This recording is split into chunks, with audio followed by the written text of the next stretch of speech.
Hey guys, welcome back to Blue Banter FC, channel all about Chelsea Football Club. And today we are taking a look at the managers who have been rumored to be replacing Mauricio Pochettino, supposedly by the end of next week, if you believe some sources here. So we're going to take an in-depth look at these guys, see who should be the one replacing Poch. Spoiler alert, hopefully none of the guys that have been mentioned on the short list that have been rumored here, because if that's you have leading your coaching search, don't know why you sacked Poch. According to Sky Sports, the leading candidates are Thomas Frank from Brentford, Enzo Maresca from Leicester City, and Kieran McKenna from Ipswich, and then a high-profile mystery name who is also under consideration. So let's take a look at the three guys that have been mentioned as being on the short list for Blueco, for Lawrence Stewart and Paul Winstanley, and then we'll maybe do some speculation on who we think this mystery person might be. All right, so let's take a look at Enzo Maresca first. Take a look at his CV. We have him as a coach for Manchester City, U23s from 2020 to 2021, where he did work with Cole Palmer and Romeo Lavia. Lavia, who did not get really any playing time this year due to injury. But Cole Palmer obviously proving to be one of the best players in the Premier League this year. So experience with them is great. I think Lavia has potential to be a huge part of our midfield future, along with Enzo and Caicedo, especially with all the rumors of Gallagher leaving. But in his time at Manchester City U23s, he did win the Premier League 2 title with them. So I guess that is a trophy for him. I don't know how much stock you put into Premier League 2 wins, but he has proven he can work with youngsters, which I think is huge for Chelsea, because our team is pretty much full of children. Now that Thiago Silva has left, I'm sure our starting lineup average age dips well into the low 20s. It already was around like 24 with Thiago in the lineup. So working with youngsters, which is great. Wow, 'cause that's how Blueco has proven they want to build this team. After his success at Manchester City, he went to Parma in the Serie B in 2021, where he failed to gain promotion, really only coached 14 matches. He won 4, drew 5, lost 5, had a -3 goal difference. So again, not great there. But after his short time in the Serie B, he head back to Manchester City, where he was an assistant with Pep Guardiola. Again, I think he's bald too. So I guess if you're a Pep assistant, he just requires you to also look like him. Ten Hag, Enzo, I guess Mikel Arteta, maybe he should shave his head. He might have a chance to not bottle the league then. But in 2022, he heads back as an assistant for Pep. Obviously, is a part of a Premier League winning side, treble winning side. And then this last year, he was hired by Leicester City, where he won the championship with 97 points, 36 wins, 4 draws, 13 losses, and a +53 goal difference. And so his stats as a first-team manager, so this includes his short time at Parma in the Serie B, 67 games, 40 wins, 9 draws, 18 losses, 121 goals for, 71 goals against, a +50 goal difference, and a 60% winning percentage. Honestly, this is just one of those guys where it's like, why are we looking at him? I think he has a ton of potential to work his way up, but we're Chelsea Football Club. Like, this is not a guy we should be looking at here. He's inexperienced. He's never coached in the Premier League as a first-team manager. He did great in the championship, but I mean, halfway through the season, Leicester City fans were getting frustrated with him. And, he did almost bottle the championship too. Like, again, the championship kind of had that no one really wanted to win it meme going on for a while.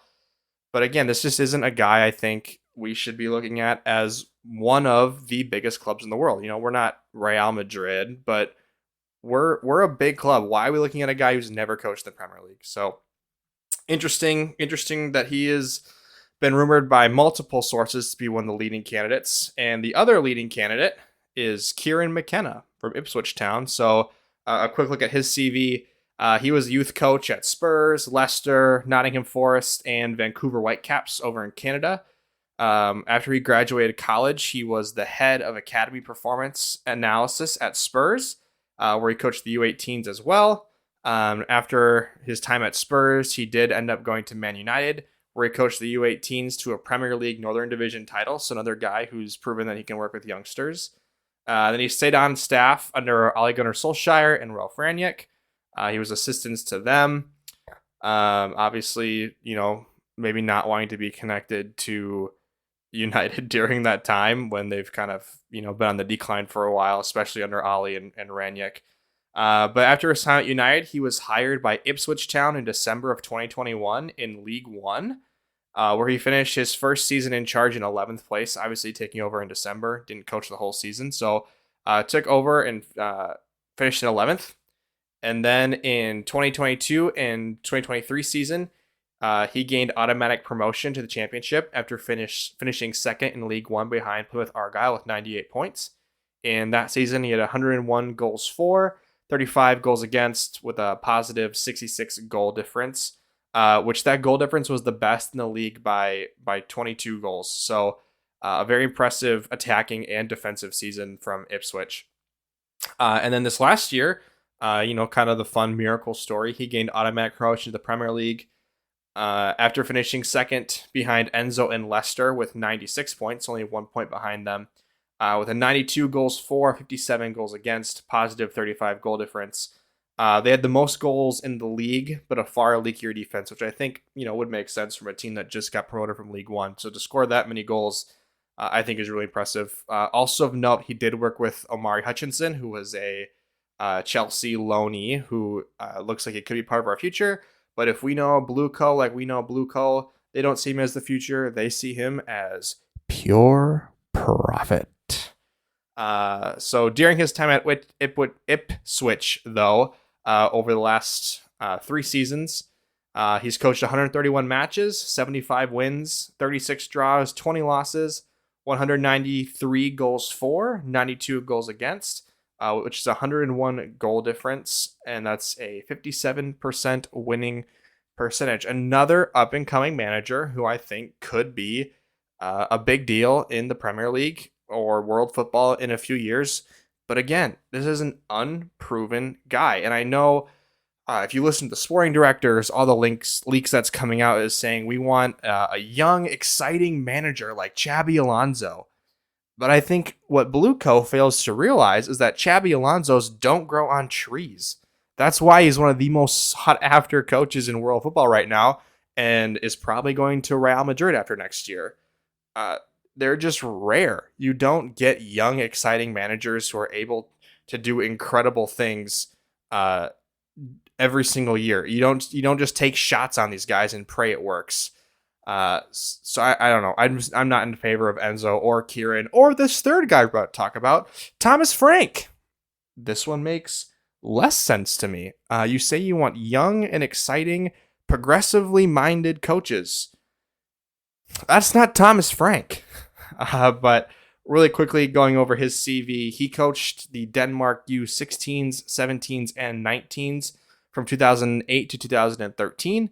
In 2011, he led the U17s to the U17 European Cup final, where they ended up losing, but still pretty impressive accomplishment. Again, we see a theme here. Doing well working with youngsters. In 2013, he was hired by a name I'm going to pronounce, Drondby, in the Danish league, where he led the club to 3rd and 4th place finishes in 2013-14 and 2014-15, which he then resigned abruptly after it came out that the club chairman was criticizing Frank using a fake name on the team's online supporters forum. So we might have finally found a team that has a chairperson more ridiculous than Chelsea Football Club. He then joined Brentford as an assistant in 2016, where he took over as the head coach in October of 2018, where that year, a few years later, he lost promotion to the Premier League to Fulham in 2020.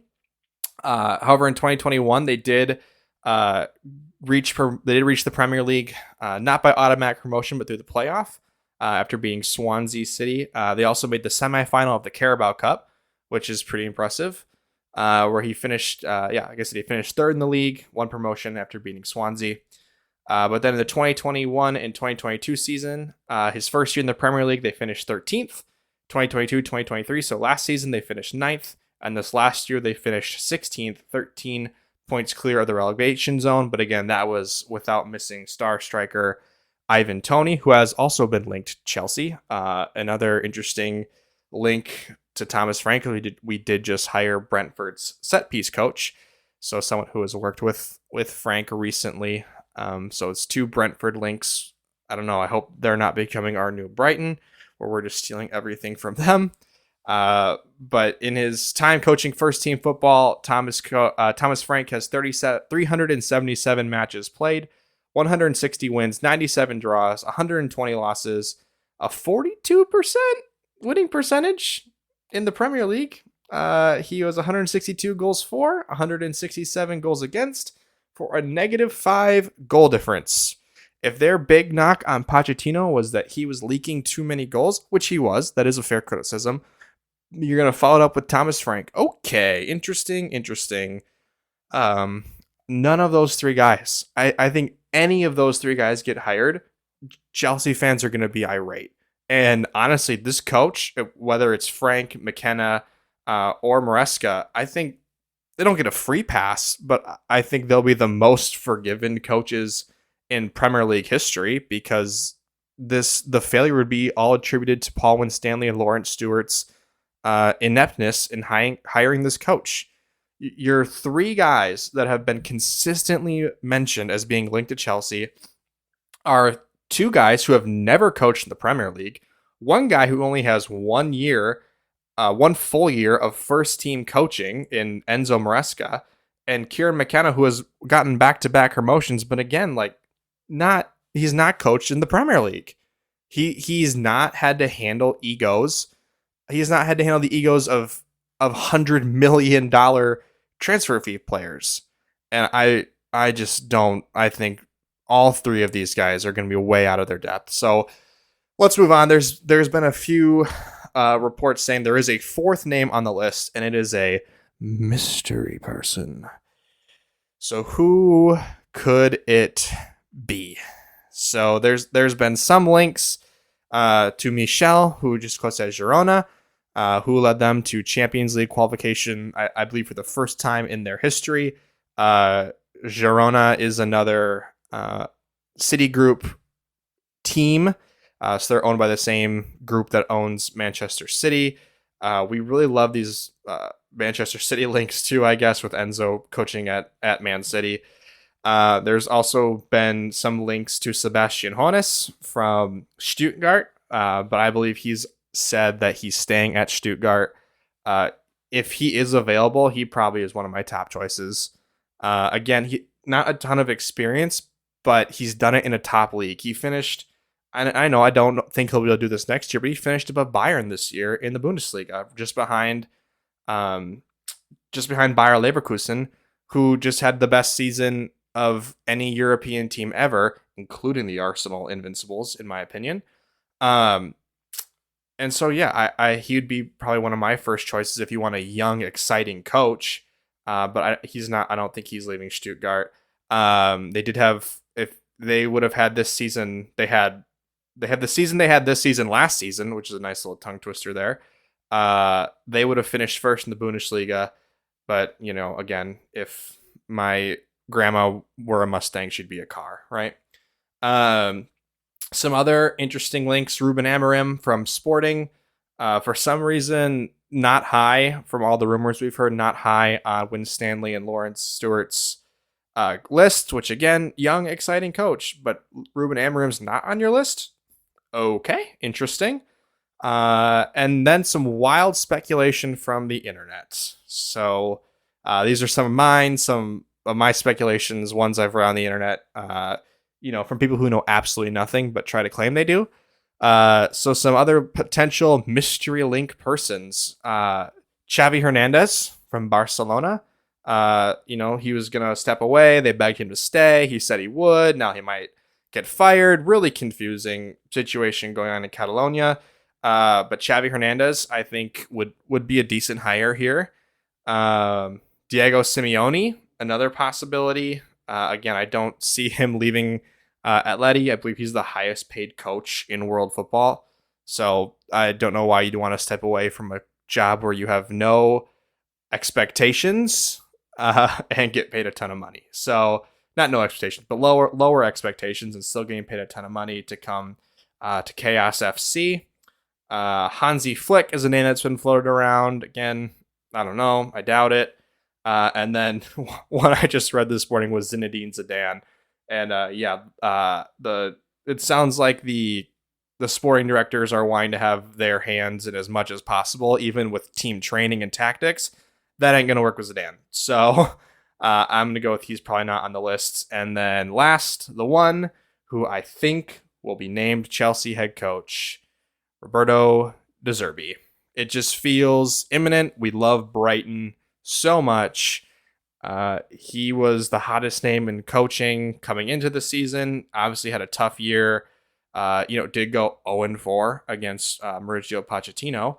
Whatever. Don't know why I would hire that guy. But, he's young, I guess, and exciting. Loves to press, possession-based football. But I don't know. I mean, he just finished 10th, I think, with Brighton. They weren't good. He lost 6 of his last 10 matches. I just don't like it. I just don't like hardly any of the names we're linked to, especially the 3 candidates whose names keep coming up in McKenna, Maresca, and Frank. Just if you hire any of those 3 guys, there's going to be protests. People are going to be angry, and rightfully so. Those are awful hires. This is Chelsea Football Club, right? This isn't Nottingham Forest. No disrespect to Nottingham Forest, but these are the guys you'd expect Forest to be hiring. A club that's been in the Premier League for a few years, is maybe looking to get out of the bottom half of the table. It's just frustrating hearing those 3 names over and over again as the leading candidates for the Chelsea job. So really hoping it's this 4th person, whoever it is. Man, I hope that they are someone with experience, because we need an experienced manager who knows how to handle egos, who can set this team up well. But I'm scared that the sporting directors, that's not who they want. They want someone who's going to bow the knee to them, not have any input in transfers, and they want a head coach and not a manager. So let me know what you guys think. Who do you think Chelsea Football Club is going to hire, and maybe drop who you think they should hire? Obviously, 2 big differences there. So basically, who do you think they're going to hire as a rational, smart person? And then put on your dunce cap and think, who are Paul Winstanley and Lawrence Stewart looking at hiring? Let me know, and we'll see you in the next one. Bye.